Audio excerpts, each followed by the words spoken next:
Le wokisme tape aux portes de la France depuis plusieurs années et on a fait quelques centaines de vidéos. Le Festival d'Avignon, qui est connu pour son festival théâtral incroyable, artistique, présente une pièce de théâtre qui n'est pas au goût de tout le monde, mais qui s'engage totalement dans l'agenda woke, antiraciste et ce genre de choses. Qu'est-ce qui se passe? Dedans, on voit des acteurs, actrices noirs avec des broches et des bébés blancs empalés sur ces broches. Ça a fait un peu scandale, un tout petit peu polémique. Mais genre, c'est ça qui est fou. C'est que ça fait un tout petit peu polémique. L'inverse, il y aurait eu le gouvernement français qui serait allé à Avignon pour soutien avec des cagnottes dans tous les sens et ça aurait fait tous les plateaux télé tellement ça aurait été incroyable. Mais là, c'est normal. Parce qu'ils luttent, évidemment, contre l'hétéro-patriarcat cis normativement blanc. Et tout ça, c'est de l'antiracisme.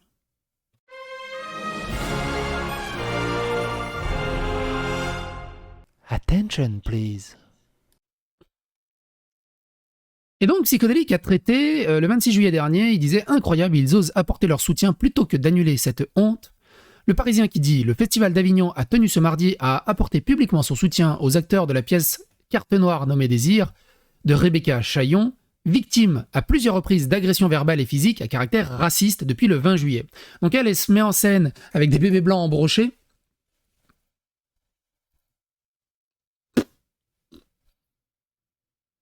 Pas d'agression visuelle, ni verbale ou à caractère raciste, non. Mais par contre, de critiquer cette pièce de théâtre, ça fait de toi automatiquement quelqu'un de raciste. C'est un truc de ouf. Et on va lire l'article du Parisien pour voir déjà qu'est-ce qu'il raconte dessus. Quelqu'un qui dit « C'est de la merde payée avec nos impôts de prolo, les gens du Festival d'Avignon devraient nous remercier et nous baiser les pieds. » Qu'est-ce qui se passe du côté du Parisien? Alors, je peux pas vous montrer les photos, malheureusement, parce que je me suis dit, mais ça se trouve, en fait, c'était une photo détournée. Ça peut arriver, hein. Qu'il y ait une photo détournée, qui est sortie du contexte et ce genre de choses.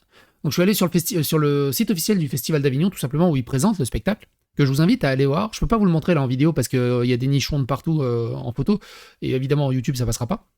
Mais en fait, si, il y a plein d'autres photos qui sont extrêmement polémiques et hallucinante. Enfin, tu te dis comment ce spectacle a pu être autorisé. Festival d'Avignon, les actrices d'une pièce de victime d'agression physique et verbale, le directeur condamne. À l'affiche du spectacle vivant Carte Noire nommé Désir, plusieurs performeuses ont été agressées parfois pendant leur représentation, des faits fermement condamnés par la direction du festival. Ce qu'il faut savoir aussi, c'est que pendant ce festival, on va le voir je crois après dans les tweets d'après, pendant cette pièce de théâtre, les places devant étaient réservées aux noirs, aux personnes de couleur, aux LGBT, et les blancs étaient derrière, évidemment. Tout ça, ça fait partie du même package à chaque fois. Hein. Une mise au point à l'heure de la clôture. Le Festival d'Avignon a tenu ce mardi à apporter publiquement son soutien aux acteurs de la pièce Carte Noire nommée Désir, de Rebecca Chaillon, victime à plusieurs reprises d'agressions verbales et physiques à caractère raciste depuis le 20 juillet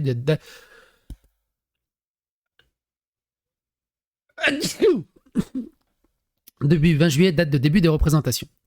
Le Festival d'Avignon affirme qu'il est inacceptable de laisser sous silence ce déferlement de haine et témoigne de sa solidarité et de son soutien aux artistes. Le Festival d'Avignon est fier de présenter et d'accompagner ce spectacle qui a marqué cette 77e édition. Cœur battant des idées et des débats, le Festival d'Avignon reste une fête, mais aussi un combat pour la démocratie. Poursuit l'organisation dans un communiqué diffusé sur les réseaux sociaux. Pourquoi ils font pas juste un spectacle genre le Puy du Fou? Genre un spectacle qui phagocyte et qui félicite la France, en fait, dans tous ses arts, au lieu de juste cracher à la gueule de la France, en fait. Un spectacle sur la place des femmes noires et métisses dans la société. La metteur, c'est pas la metteuse, la metteur en scène Rebecca Chaillon, 37 ans, a fait le choix dans sa nouvelle pièce de 2h45 de questionner la place des femmes afro-descendantes dans la société française. Sa pièce présente le parcours de vie de 8 femmes noires, avec pour but de dénoncer la figure de la femme noire comme objet de fantasme. Donc des femmes à poil, des femmes qui embrochent des bébés blancs. C'est pas vraiment sa place. Surtout, je trouve que c'est extrêmement raciste envers même les femmes noires qui vivent tranquillement en fait dans la société et qui les catégorisent comme si c'était des espèces de sauvageonnes. Enfin, c'est un truc de fou. Toujours pareil, hein, en voulant lutter à mort contre l'antiracisme, ils en deviennent ultra racistes. Le pont d'Avignoire, on y walk, c'est pas mal, il y a de l'idée. J'essaie de raconter le désir pour les femmes noires dans le contexte français en me demandant quelles sont les références, les modèles qui l'ont construit. Et le constat n'est pas brillant. La plupart du temps, le corps des femmes noires a été hypersexualisé, objectivé, animalisé, tandis qu'il est encore difficile et même impossible de traiter des corps blancs et des privilèges qui en découlent, détaille Rebecca Cheillon dans un long entretien au site du festival. Un message que les équipes de la pièce tentent également de faire passer lors de la représentation, puisque une ouvreuse du festival Métis invite les spectatrices afrodescendantes ou transgenres afrodescendantes qui le souhaitent à aller sur les sièges confortables spécialement aménagés du fond, où on leur servira des boissons. Ils ont aussi des boissons gratuites, et elles sont chouchoutées. Tandis que le commun du public, les blancs, entendez par là, est placé sur les gradins habituels, explique vendredi Télérama. Une agression en pleine représentation. Mais certaines actrices ont été victimes de plusieurs agressions physiques et verbales pendant les représentations et dans les rues de la ville en marge du festival, selon le directeur du festival Thiago Rodriguez, qui a réagi mardi au micro de France 3, Provence-Alpes-Côte d'Azur. Une des comédiennes a notamment été agressée lundi soir en pleine représentation. Ce qui est fou, hein. C'est comme l'autre, là, le rappeur, je sais plus comment il s'appelle, tu sais, le rappeur qui chante dans son rap « Il faut égorger tous les bébés blancs », un truc comme ça. Il le sait que c'est polémique ce qu'il fait. Si quelqu'un se plaint de sa chanson, bon, il va être content quelque part, j'imagine, mais il le sait que c'est polémique et que ça va faire de la réaction. Au bout d'un moment. Parce que c'est dégueulasse, parce que c'est nul, parce que c'est complètement con. Ils le savent pertinemment ce qu'ils font. Ou alors, le pire, c'est ça qui est le pire, hein, c'est que, ils le savent pertinemment ce qu'ils font. Moi, j'ai envie de choisir des fois l'option 2, c'est-à-dire qu'ils sont tellement matrixés par l'antiracisme et le wokisme et le progressisme que pour eux, ils pensent que c'est des bonnes valeurs qu'ils mettent en avant et que c'est comme ça qu'il faut lutter. Donc en fait, ils sont juste psychotiques en fait. Mytho, l'histoire de l'agression. On laisse le bénéfice du doute, on va pas nier l'agression. Mais certaines actrices ont été victimes de plusieurs agressions physiques et verbales pendant la représentation et dans la rue de la ville en marge du festival. Alors, tu me diras, dans les rues de la ville, bon, mais pendant le festival, pendant la pièce de théâtre, c'est dur à nier au bout d'un moment. Selon le directeur du festival Thiago Rodriguez, qui a réagi mardi au micro de France 3 Provence-Alpes-Côte d'Azur, une des comédiennes a notamment été agressée lundi soir en pleine représentation. Une image qui a largement fait réagir les détracteurs de la pièce est celle dépeinte par l'un des personnages, une nounou qui empale sur un pieu qui lui traverse le corps, tous les enfants français qu'on lui confie. Évidemment, ils sont tous blancs.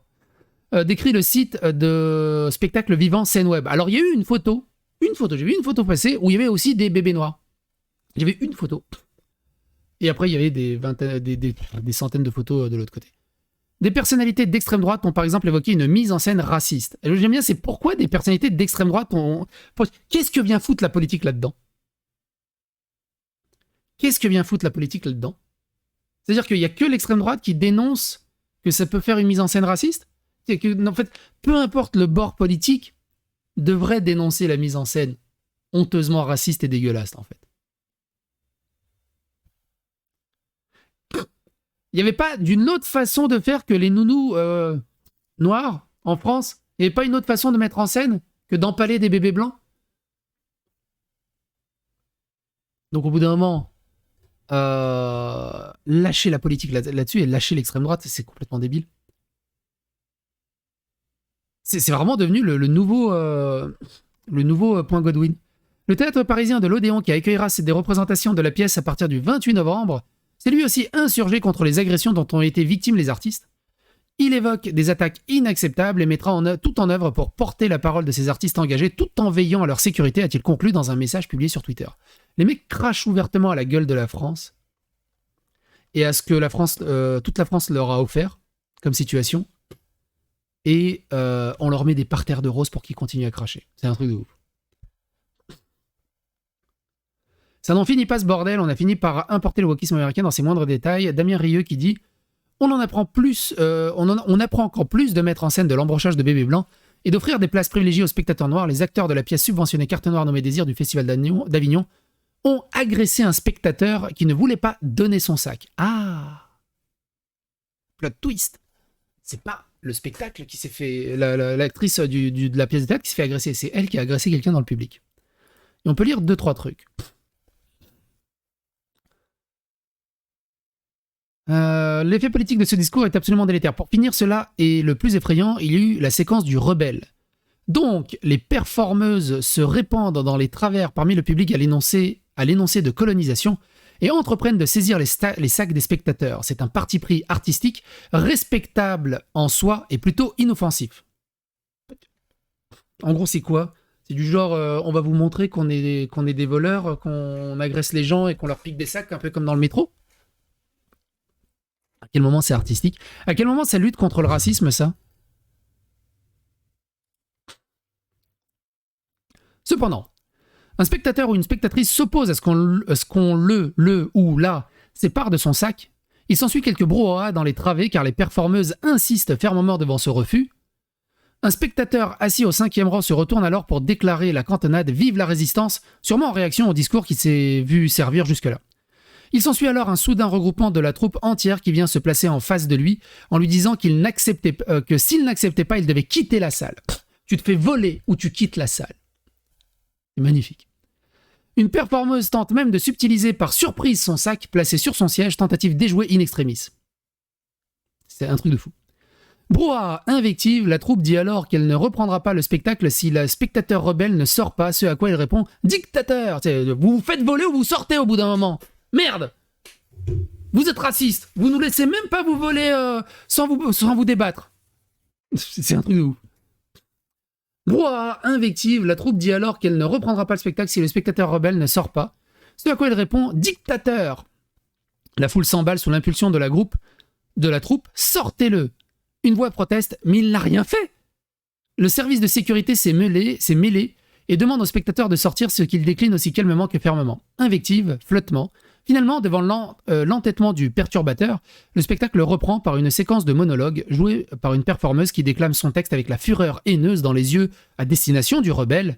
Cette fureur-là qui nourrit si efficacement tous les massacres interethniques de la Terre. La conclusion de cette triste séquence. La foule est manipulable, la foule est imbécile, car mue par le seul affect, sans plus de raison, quels que soient les individus, chacun probablement estimable qui la compose, car qui, parmi tous ceux qui huaient les perturbateurs, savait de quoi il en retournait? Qui donc connaissait ses motifs et son argument? Cela n'est pas un scoop, dans un lâchage, seuls les meneurs réfléchissent, les autres font foule, c'est ainsi. Les meneurs, eux, savent, mais alors pourquoi voulaient-ils expulser ce rebelle? Car il embravait leur spectacle, que nenni, il leur suffisait de passer outre, comme si de rien n'était, et personne n'aurait rien remarqué.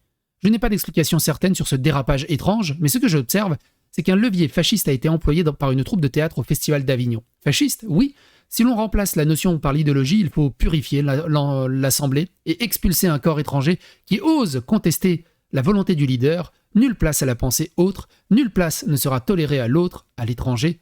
De là à penser qu'il ne peut s'exprimer et doit se soumettre car il n'a pas la bonne couleur de peau, le bon sexe, la bonne orientation sexuelle, il n'y a qu'un pas que je ne franchirai pas, mais l'essence fasciste reste. Plus prosaïquement, qui sont donc celles qui présentent faire le tri entre qui peut assister à leur spectacle et qui ne peut pas, et qui n'en est pas digne? Qui est cette femme si prompte à dénoncer avec force l'exclusion et qui la pratique si spontanément lorsque cela lui sied? Qui est donc cette troupe qui profite si largement des subventions publiques dans un espace aussi blablabla? Et il y a des sites américains qui reprennent la chose. C'est en train de faire le tour du monde. Voilà la belle photo.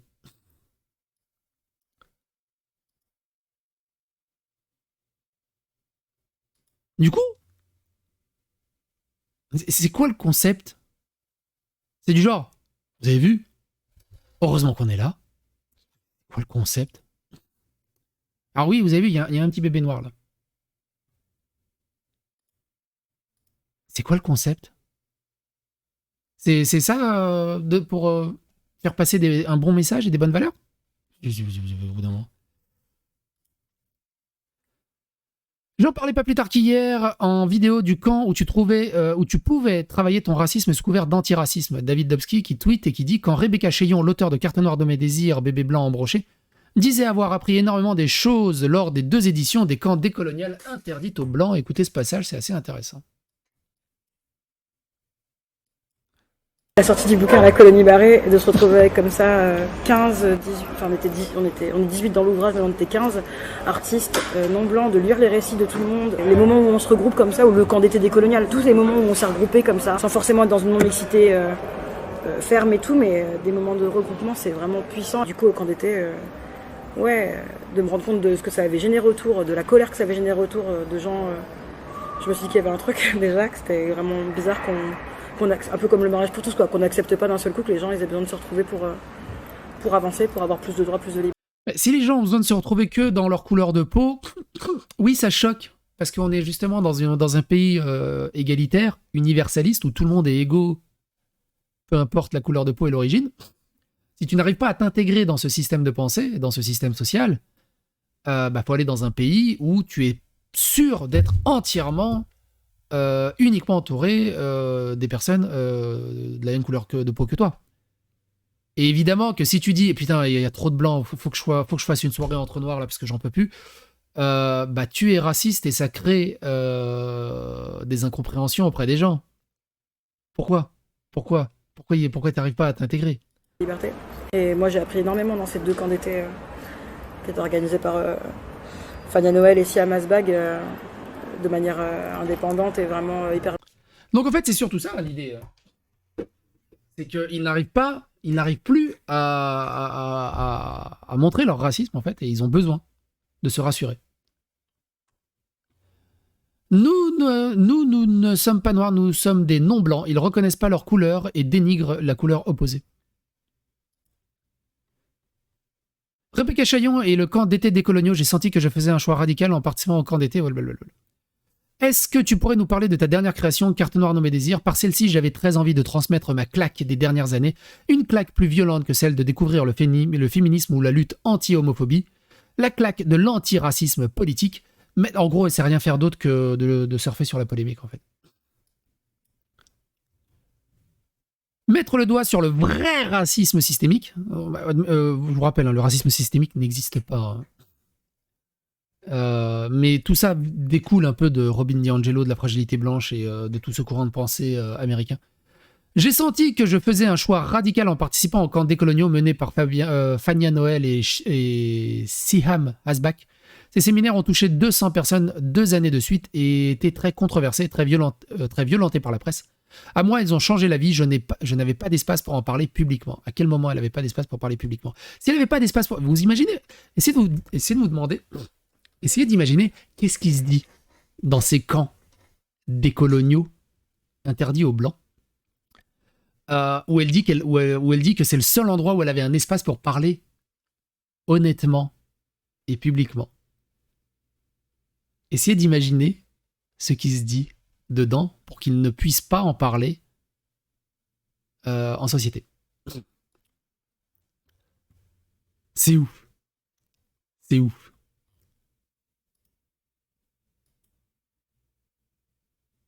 Et il y avait un reportage sur la chaîne France 3 du Festival d'Avignon. Mais malheureusement, il y avait des commentaires qui étaient intéressants. Mais malheureusement, ils ont désactivé les commentaires. Comme d'habitude. D'ailleurs, on voit, il y a 23 pouces bleus pour 1200 pouces rouges. Pas mal. Bref, quoi qu'il en soit, n'hésitez pas à donner votre avis, votre opinion dans les commentaires. N'hésitez pas à phagocyter l'algorithme de YouTube. N'hésitez pas à vous abonner, liker, clocher. Et à bientôt pour d'autres aventures.